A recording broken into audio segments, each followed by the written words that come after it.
सब दौलताबाद और औरंगाबाद में जो इंसिडेंट आए हुए उसके अंदर पुलिस ने पूरी एक तरफा कार्रवाई की है। आपने कमिश्नर साहब से बात भी की है, क्या हुआ है बात? देखिए ऐसा है, सबसे पहली बात मैं कहूँगा ना कि लॉ एंड ऑर्डर की सिचुएशन को संभालने के लिए लोगों को मिल के रहना चाहिए। कुछ झगड़ा हो गया, कुछ मारामारी हो गई, मैं मानता हूँ कुछ लोगों ने गलती की होगी, लेकिन हम लोग ऐसे लोगों को पकड़ के पुलिस को देना चाहिए। वहाँ कुछ होगा, बहाना मिल गया लोगों को एक वहाँ पे, और हमने कल बात उनसे किया, उन्होंने कहा कि मैंने पूरी वहाँ पुलिस जो थी, जो भी वहाँ पे गवर्नमेंट की तरफ से सख्तियाँ थी वो मैंने कम किया है। और आज का दिन, आज यानी सैटरडे को वो एक मीटिंग कर रहे हैं, दोनों पक्ष को बुलाकर इस मैटर को ख़त्म करने की कोशिश कर रहे हैं। मैंने उनसे कहा कि देखिए, आपने जो उसमें बगैर नाम के अन्य लोगों का नाम लिखा हुआ है, उस नाम पर लोग वहाँ पे बेचारे परेशान हैं, भाग रहे हैं, उनको नहीं मालूम किसको उठा लिया जाएगा।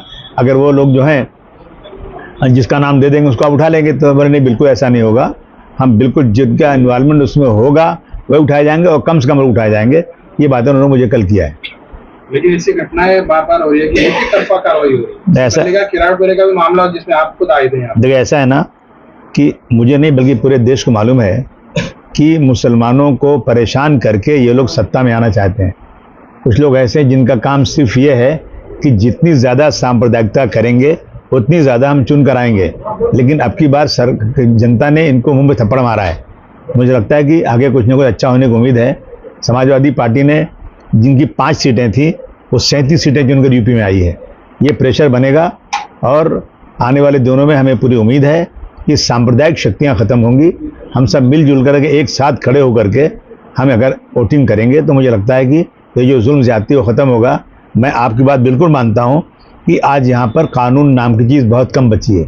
जो सत्ता पक्ष में है ना, वो लोग अपनी मनमानी जो चाहे करा लेते हैं। हम कोर्ट का जजमेंट लेके भागते रहे कि साहब देखिए कोर्ट ने ऐसे फैसले किए हैं, इस केस में ऐसा मैटर है। कोई सुनता नहीं है, कोई सुनता नहीं है। मैं एमएलए होने के बाद भी ये बात कह रहा हूँ कि आजकल जो है पुलिस के यहाँ प्रेशर पड़ता है तो पुलिस भी परेशान होकर के उन्हीं की बात सुनती है जो लोग सत्ता पक्ष में है। हम कोशिश करते हैं, करेंगे। अभी असेंबली का सेशन शुरू हो रहा है, जो इश्यूज़ आए हैं उसको उठाएंगे और कोशिश करेंगे कि किसी तरह से ये चीज़ कम हो। महाराष्ट्र में विधानसभा के कितने सीटें समाजवादी पार्टी लड़ेगी? समाजवादी पार्टी औरंगाबाद तो जरूर लड़ेगी, ये पक्का है कि समाजवादी पार्टी औरंगाबाद की 2 सीट में चाहे दोनों सीट या एक सीट 100% लड़ेगी। हम कोशिश करेंगे कि हमारा अलायंस हो जाए, अलायंस से वोटों का बंटवारा ना हो और लोग एक साथ होकर के 1 to 1 फाइट हो, ये कोशिश होगी। अब जो बड़ी पार्टियां यहाँ पर कांग्रेस हैं और शिवसेना के जो है उद्धव ठाकरे साहब हैं, शरद पवार साहब हैं, अगर ये लोग इंसाफ करेंगे, कायदे से बात करेंगे, हमारी कम्युनिटी को भी सीटें देंगे तो हम लोग ज़रूर साथ में रहेंगे। लेकिन अगर ये बातें नहीं सुनेंगे, अवॉइड करेंगे, फिर मरता क्या नहीं करता। तो वही करूँगा मैं कि मैं 30, 35, 40 सीटें लड़ाऊँगा और कोशिश करूँगा कि मैं उन सीटों को चुन के आऊँ। एमआईएम के साथ अलायंस से कोई सवाल ही पैदा नहीं होता। एक ऐसी पैरेलल लाइन जो कभी मिलेगी नहीं। अच्छा, महाराष्ट्र के अंदर जो अभी एक इश्यू चालू है आरक्षण को लेकर, 2 समाज आमने सामने, तो आपको लगता है कि सरकार दोनों को जानबूझकर आगे कर रही है, आमने सामने कर रही है? नहीं, बिल्कुल सरकार लड़ाना चाहती है, लेकिन मैं सबसे पहले आने वाले असेंबली के इलेक्शन में तमाम वो लोग जो सेकुलर हैं मुसलमानों के साथ साथ, वो कांग्रेस, उद्धव जी और एनसीपी के शरद पवार साहब से मिलकर ये वादा ले लें उनसे कि आप लोगों ने ही इसमें उद्धव जी को छोड़ करके 2 पार्टियां कांग्रेस और एनसीपी, इन्होंने ही ये मुसलमानों के रिजर्वेशन का बिल लाया था। आपने लाया था और आपने हमें यकीन दिलाया था कि हम मुसलमानों को रिजर्वेशन देंगे, और आपने नहीं दिया। अब अगर चुन के आप आए तो आप इन राइटिंग लिख कर दीजिए कि आप आते ही फ़ौरन हमारे को रिजर्वेशन देंगे, और नहीं देंगे ना तो हम आपका बाइकआउट करेंगे। मैं पूरे महाराष्ट्र में नज़र रखे हुए हूँ कि पार्टी बढ़ाने के लिए जो अच्छे लोग हैं उनको लाया जाए। जो लोग समाज के लिए कुछ करना चाहते हैं, आजकल क्या ना कि माफ़ करना, बुरा नहीं मानना कि वर्करों को, सत्ता के लोभी हो गए हैं लोग। सत्ता जहाँ रहेगी वहाँ रहेंगे, और आइडियोलॉजी भूल चुके हैं लोग। आइडियोलॉजी पे रहना चाहिए। एमएलए, एमपी, मिनिस्टर ये लीडर नहीं है। लीडर बनो, लीडर। कौम के लिए काम करो, मुल्क के लिए काम करो। और एमएलए, गांधी जी एमएलए नहीं थे। डॉक्टर राम मनोहर लोहिया एक बार जीते थे, दूसरी बार बाई इलेक्शन में आए, फिर इंतकाल हो गए। पूरी दुनिया में सोशलिज्म में मशहूर हैं।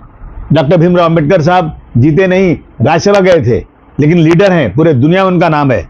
इसी तरह से मैं वर्करों से कहना चाहता हूं कि आप लोग डट करके काम कीजिए देश के लिए, और आपसी भाईचारगी को बनाए रखिए। इसी तरह रियाज देशमुख साहब हैं, मैंने इनसे कई बार रिक्वेस्ट किया, ये खुद आए नहीं। मैंने इनको बुलाया कि देशमुख साहब आप रिटायर हो चुके हैं, मैं जानता था आप काम करते थे, अच्छे आदमी थे आप, आपके आने से एक मिल्लत को, कौम को, मुल्क को फ़ायदा होगा, आप रिटायर होकर मेरे साथ काम कीजिए। और इन्होंने आज वादा किया कि मैं समाजवादी पार्टी में शामिल हो रहा हूँ। ये शामिल हो गए समाजवादी पार्टी में, मैं इनको बहुत बहुत बधाई देना चाहता हूँ, मुबारकबाद पेश करना चाहता हूँ। करते हैं अल्लाह आपको सेहत दे, ताकत दे, ताकि समाजवादी पार्टी का नाम और परचम पूरे देश में लहराए। जय हिंद, जय महाराष्ट्र।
साहब,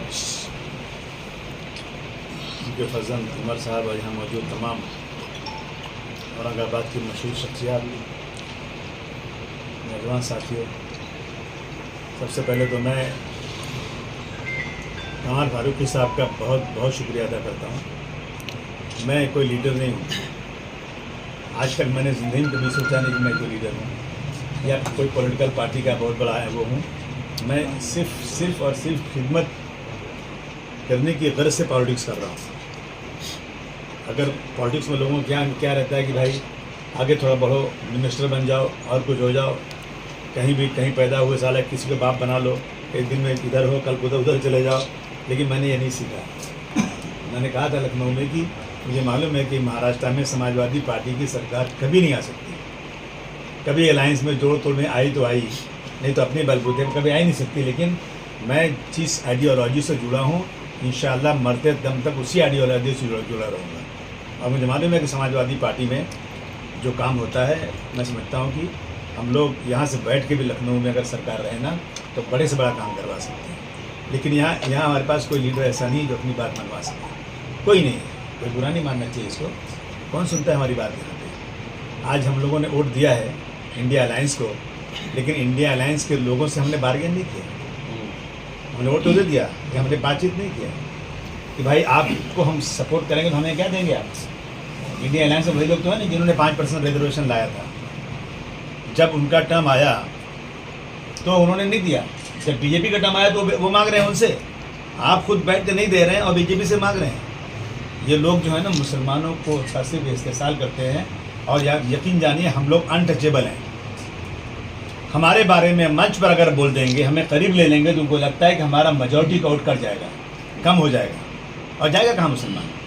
जितना बीजेपी फिरका परस्ती बढ़ाएगी उतना मुसलमान हमको वोट देगा। तो हमें बार्गेन करना चाहिए, इसका रास्ता एक ही है।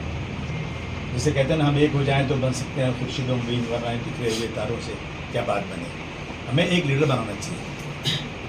हम नहीं कह रहे कि आप लीडर को फ्री छोड़ दीजिए, कलेक्टिव लीडरशिप कीजिए, औरंगाबाद के सतह पर कीजिए। जमा हुई हर मसलक के लोग, उलमाए कराम, जो लोग इलेक्शन नहीं लड़ना चाहते हैं लेकिन वो चाहते हैं कि इस मुल्क में रही हुई इस मिल्लत को भी कम से कम इंसाफ मिले, इस मुल्क में मुसलमानों के साथ जुल्म ज़्यादती न हो। मैं यकीन जानिए अगर हमने अपना एक लीडर तय कर लिया, वो लीडर अपनी बात नहीं बोलेगा, वो लीडर कलेक्टिव लीडरशिप से राय बात करने के बाद एक एज ए स्पोक्समैन वो बोलना चाहिए, बात करना चाहिए, तभी हमारा मसला हल होगा। वरना हम लोग जो है ना वोट देते रहेंगे, इंडिया अलायंस हो या कोई भी अलायंस हो, कोई हमारी बात सुनने वाला कभी नहीं है। हमें अभी आ रहा है, इलेक्शन आ रहा है, अभी बुलाई कांग्रेस के लोगों को, एनसीपी के लोगों को, जो लोग ताकतवर हैं उनको बुलाए, उनसे बात कीजिए, साहब हम आपको वोट देंगे तो हमारा ये मसला आप तय करेंगे तो ही देंगे। और ऐसा नहीं लिख के दीजिए अभी सबके सामने, और हम कुछ ऐसी चीज़ नहीं मांग रहे हैं आपसे। जो कानून जो आपने बनाया, वो ये रिजर्वेशन का बिल लाया आपने, तो आपकी सरकार अगर आएगी तो आप देंगे या नहीं देंगे? तो आपको देना चाहिए। मैंने अभी बात किया कि हम लोगों को इकट्ठा होकर के अच्छे लोगों को जमा करके हमें तीनों पार्टी को जो लोग हैं जिनको हम वोट देंगे, बीजेपी को हम वोट देंगे नहीं कि बीजेपी तो के करीब हम जाते हैं तो बीजेपी को भगा देती है, बीजेपी हमारे खिलाफ ही बात करती है। तो ये होगा तो ही हमारी बात सुनी जाएगी, वरना फिर हम वोट दे देंगे इसलिए कि हमें फिरका परस्ती को ख़त्म करना है। तो जिसको वोट देंगे ना वो आपकी कोई बात सुनने वाला कभी नहीं है। ये हमें करना चाहिए और वोटों का बंटवारा रोकना चाहिए। अभी देखिए 1-to-1 फाइट हुई ना तो माशाअल्लाह, अभी कहीं बीच में हमारे लोग यूपी में स्पीड ब्रेकर आके कुछ लोगों ने रोक दिया, वोट काट दिया। उनको जीतना नहीं है, उनको थोड़ा सा वोट लेना है। कुछ लोग हैं जिनको बहुत पैसे मिलते हैं, ढूंढे जाते हैं लोग कि भाई लो तुम खड़े हो जाओ, लो तुम खड़े हो जाओ, वो लेते हैं पैसे, खड़े हो जाते हैं। तो आजकल आप क्या कुछ पढ़े लिखे लोग नहीं भी हैं, कुछ ऐसे लोग हैं नाड़ी लोग हैं, कुछ जानबूझ करके बटन दबा देते हैं और जो हम जीतने वाली सीट थे ना उस पर इतना वोट ले लेते हैं कि हम लोग हार जाते हैं। उनको रोकना पड़ेगा। यहाँ औरंगाबाद में हुआ, जो हार के बेचारे बड़े परेशान हैं, लेकिन उनसे पूछो आप क्या करते हैं पूरे देश में? आप तो ये कर रहे हैं। जब अपने आप पे आई तो आपको बहुत तकलीफ हो रही है, और जब सबको आप हरा रहे तो आपको तकलीफ नहीं हो रही थी, बहुत खुश हो रहे थे आप। कहीं भी खड़े हो जाते हैं, 5,000 वोट ले लो, 3,000 वोट ले लो, 4,000 वोट ले लो। ये लोग जो हैं मुल्क के लिए बहुत नुकसानदेह हैं। हमें इकट्ठा होकर वोटिंग करना है, और वोटिंग जो है ना अपनी मर्जी से नहीं करना है। हमें अपने मुखलिस लोगों की बात सुनकर एक साथ वोटिंग करेंगे ना तो मैं कसम खा के बोलता हूँ किसी की ताकत नहीं कि मुसलमानों को जलील कर सके। अभी इस बार बहुत हम लोग इकट्ठे हुए माशाअल्लाह, और बहुत कामयाबी मिली, बहुत घमंड था टूट गया। अब सरकार किसकी है? एनडीए की है, और वो भी किस पे टिकी हुई है, हाँ उनके पर टिकी हुई है, कोई भरोसा नहीं कब तक जाएगी। और देखिए नायडू ने कितना अच्छा अनाउंस किया कि हम हाजियों को 1 लाख रुपए देंगे, हम कब्रिस्तान की जगह देंगे, हम जो है मुसलमानों के लिए बहुत सारी स्कीम उन्होंने अनाउंस किया और वही उनको सपोर्ट भी कर रहे हैं। तो हम लोगों को नायडू से मिलना चाहिए, बात करना चाहिए। भाई महाराष्ट्र में आप सपोर्ट कर रहे हो ना, तो आप इनसे बात करिए कि भाई जो जो चीज़ें मुसलमानों के ख़िलाफ़ हो रही, जो इंसाफ नहीं मिला वो इंसाफ मिले। हम पूरी कोशिश करेंगे और इंशाअल्लाह ताला इस इलेक्शन में हम लोग इलेक्शन के पहले ही अपनी बातें अपने लीडरों के जरिए कराएंगे। टिकट मिले या ना मिले, लेकिन कौम के साथ इंसाफ होना चाहिए, इसकी कोशिश हमें करना ज़रूरी है। वो सीटें हम चुन जाने वाले थे, लेकिन लोगों ने इसको हमको रोक दिया और बड़े खुश हैं लोग, चलो हमने रोक दिया। तो हम लोग एकदम पहुँचते पहुँचते रह गए, थोड़ा सा बिहार से और सीट मिल गई होती और थोड़ा सा और कुछ जगह से सीट मिल गई। माशाल्लाह महाराष्ट्र और यूपी ने तो बहुत अच्छा दिखाया और थोड़ी सी सीटें मिल गई थी। बहुत परेशान हैं लोग। अब मेरे एरिया में जब वोट नहीं मिला तो क्या करें मालूम है, वोट जिहाद हुआ है। मुसलमानों ने वोट जिहाद किया है। आप मुसलमानों के खिलाफ खड़े होकर चिल्लाते हो और वोट मांगते हो जैसे आराम के नाम पर, तो कौन सा जिहाद होता है? मैं उन इलाकों में जहाँ से मुसलमानों को 0 वोट मिलता है वो कौन सा जिहाद है? अपना चेहरा न देखा गया आपसे, बेवजह आईना तोड़ कर रख दिया। वो चिल्ला रहे हैं आजकल। वो हमारे यहाँ है ना एक एक्स MP, क्या नाम है उसका, वो तुतला के बोलता है और हिलता रहता है बेचारा, परेशान है। वो रोज़ इसी काम में लगा हुआ है। हम वोट देंगे तो अच्छे हैं, नहीं तो हमारा काम कुछ नहीं होगा। औरंगाबाद का नाम चेंज कर दिया, सोचिए आप जरा। औरंगजेब रहमतुल्लाह अलैह की अगर उस पर हम मज़ार पर चले गए तो हम लोग जो हैं देशद्रोही हो गए। ये क्या बनाए रखे लोगों ने? मतलब मुसलमानों के साथ ये जुल्म जाता और कोई बोलने को तैयार नहीं। हाउस में कोई उठ के बोलने को तैयार नहीं।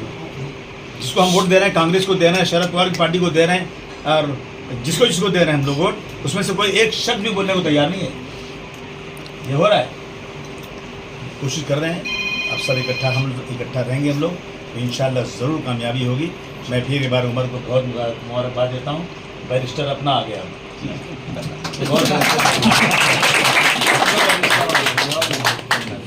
तो बच्चों को तालीम माशाल्लाह, आज बच्चे आजकल जा रहे हैं, बहुत आगे जा रहे हैं और बहुत बच्चों में तालीम का जो है वो रुझान बढ़ रहा है। वो भी कलेजा फट रहा है उनका। बच्चे जा बोले इतने कैसे चुनकर आ गए, इतने कैसे UPSC में आ गए, कैसे आ गए ये सब बच्चे? माशाल्लाह आज पढ़ाई कर रहे हैं अच्छी तरह से। मैं आपकी बार किसी पॉलिटिकल मीटिंग के लिए आया नहीं था, मैं तो सिर्फ रोज़ की बेटी की रुखसती जैसा उन्होंने बताया उसके लिए आया था। लेकिन माशाल्लाह औरंगाबाद में आने के बाद बहुत खुशी हुई, बहुत आप लोग मिले। हम सब जोड़कर बैठेंगे। अलग अलग खानों में रहने से ना वोट बढ़ता है, मुश्किल होती है। देखिए सबको तो इलेक्शन लड़ना नहीं। 3 लाख 3.5 लाख में एक आदमी चुन के आता है, 20-25 लाख में एक आदमी चुन के आता है। वो सब भागते रहते हैं। अरे 1-2 आदमी को अपनी फॉर्म से निकाल दो, जाओ तुम लड़ो, हम तुम्हारे साथ खड़े हैं, तो करो। वो होना चाहिए। हर आदमी खड़ा हो जाता है, जो खड़ा था उसका बहिष्कार करो, तो रोको, उसको लड़ने मत दो इलेक्शन, चाहे कुछ भी हो जाए। वो वोट काटने के लिए आता है, वो लड़ने के लिए नहीं आता है। वो सिर्फ हमारा वोट बर्बाद करने के लिए आता है। वोट बर्बाद करने वालों को वोट नहीं देना है। ये किसी तरह से भी ये मैसेज जाना चाहिए कि वोट काटने वाले जो है ना, ये लड़ने नहीं आए हैं, बल्कि ये दलाली करके, पैसे लेकर के ये किसी को जिताने आए हैं। मुंबई में बांद्रा की सीट पर इमाम ने खड़ा कर दिया एक आदमी, अब बड़ी भाषण कर रहा है, वारिस पठान जा करके खूब भाषण कर रहा है। बोला क्या कर रहा है? अरे बोले आसिम भाई वो वकील है, जीतने वाला है। वोट कितना मिला? 1500 पार्लियामेंट में। माल मिल गया, माल मिल गया, खुश हो गए।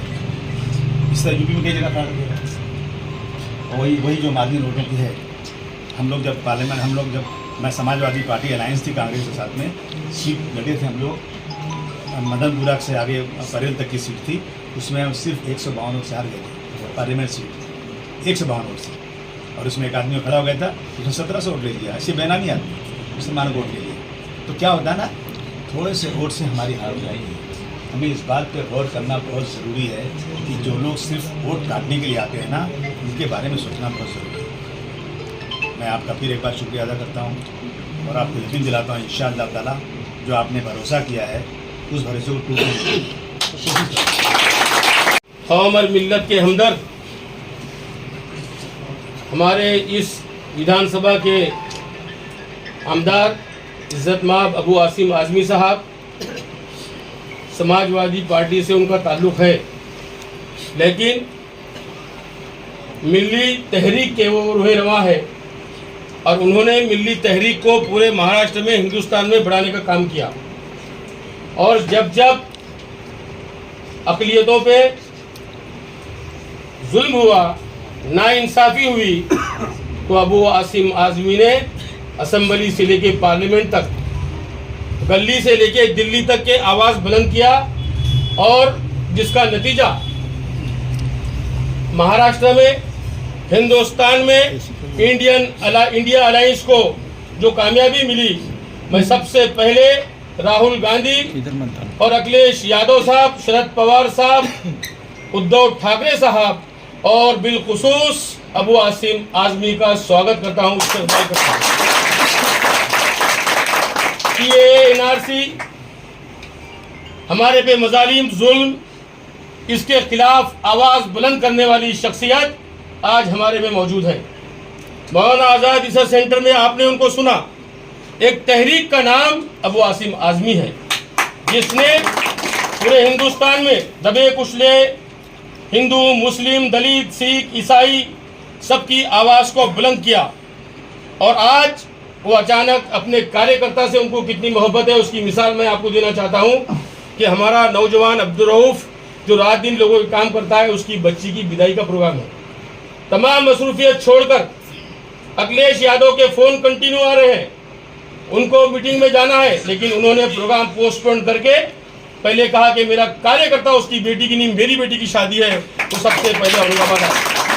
तो जो लीडर में यशवंतराव चौहान, वसंतदादा पाटिल, शरद पवार, विलासराव देशमुख,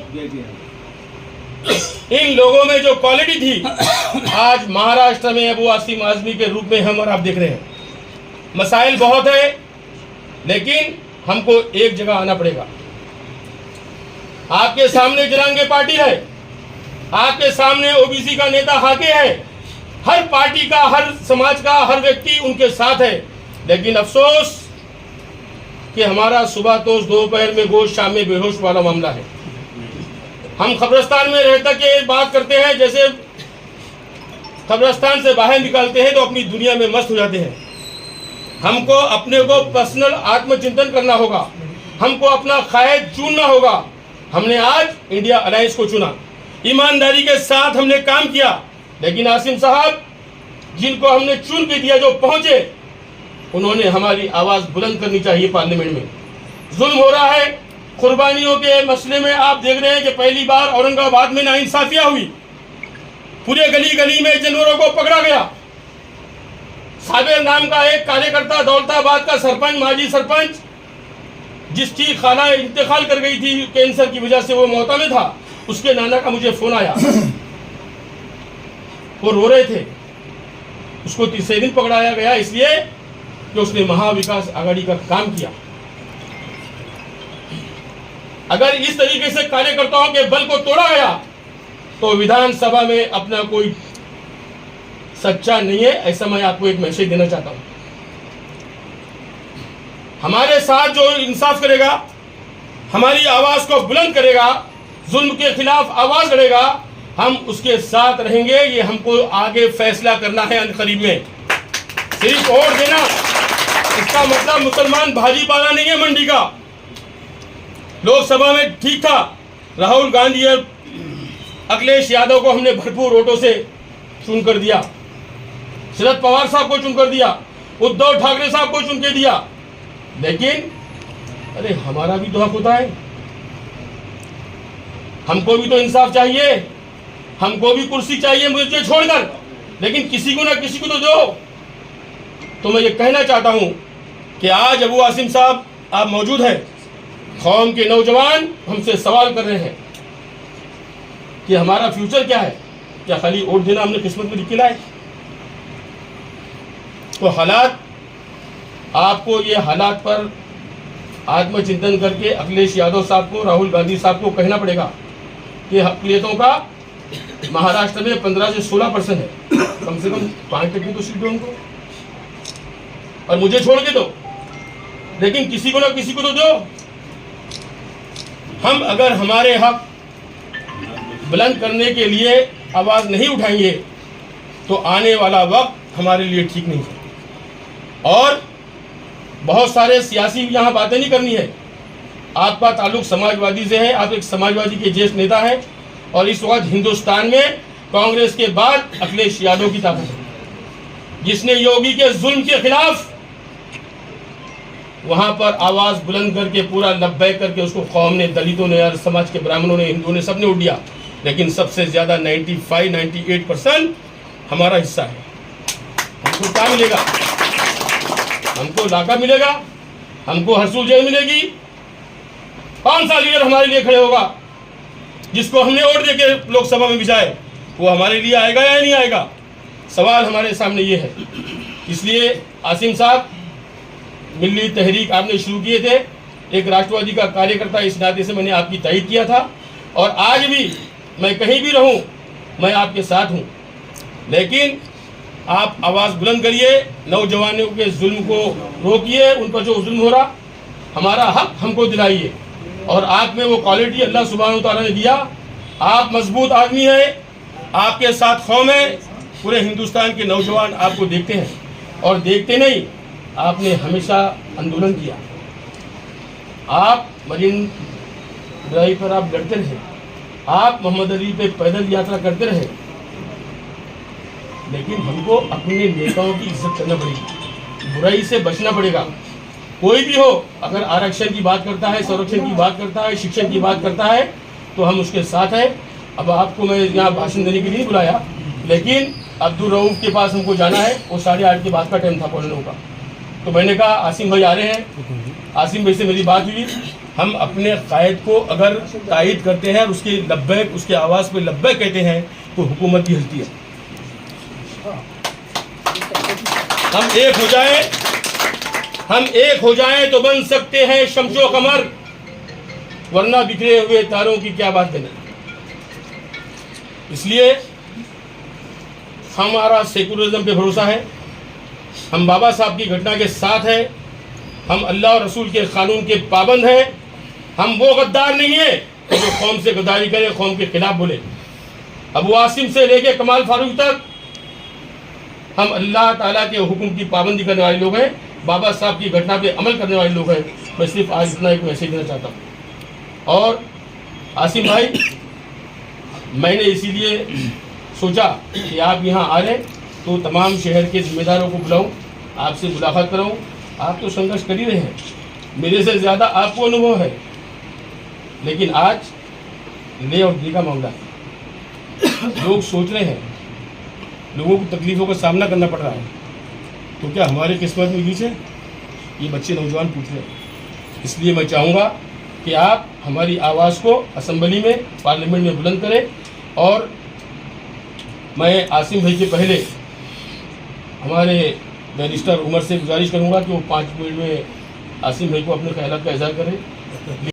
आज के इस इस्तकबालिया प्रोग्राम के सत्कार मूर्ति महाराष्ट्र की बुलंद आवाज़ वो आसिम आज़मी साहब, उस्मान फारूकी साहब, शोएब खुसरो साहब, मुकीम देशमुख साहब, यहाँ पर आए हुए अहमद चाऊ साहब, नवीन भाई और आए हुए तमाम शहर के ज़िम्मेदारान, बुज़ुर्गों, दोस्तों, नौजवान साथियों, मैं सबसे पहले आज हमारे दरमियान अबू आसिम आज़मी साहब आए हैं, मैं उन्हें इंडिया अलायंस की जो कामयाबी है, ख़ास तौर से महाराष्ट्र में और उत्तर प्रदेश में, उसके लिए उन्हें मुबारकबाद पेश करता हूं और उम्मीद करता हूं कि जिन उम्मीदों के साथ अक़लियतों ने, दलितों ने, ओबीसीयों ने, पिछड़ों ने जो साथ देने का काम किया, इंशाअल्लाह हमारी उम्मीदों पर इंडिया अलायंस खरा उतरेगी।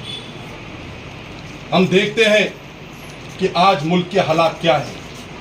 इन मुल्क के हालात को देखते हुए लोगों ने इकट्ठा होकर बड़ी तादाद में, हाईएस्ट नंबर ऑफ परसेंटेज अभी जो वोटिंग का हुआ, ये देख इसलिए हुआ कि देश के लोकशाही को, देश के संविधान को बचाना है।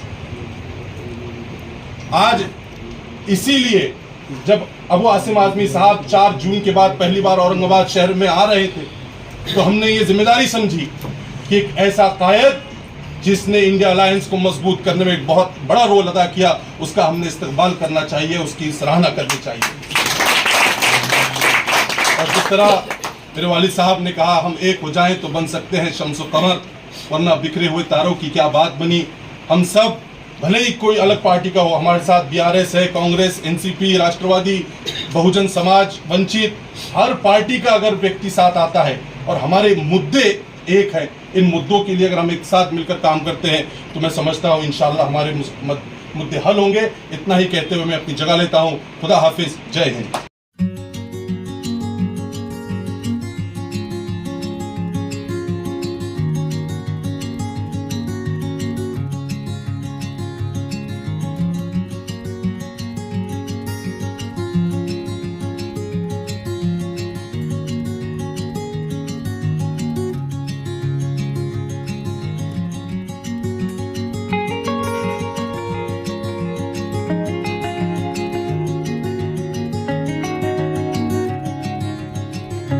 अयूब भाई इधर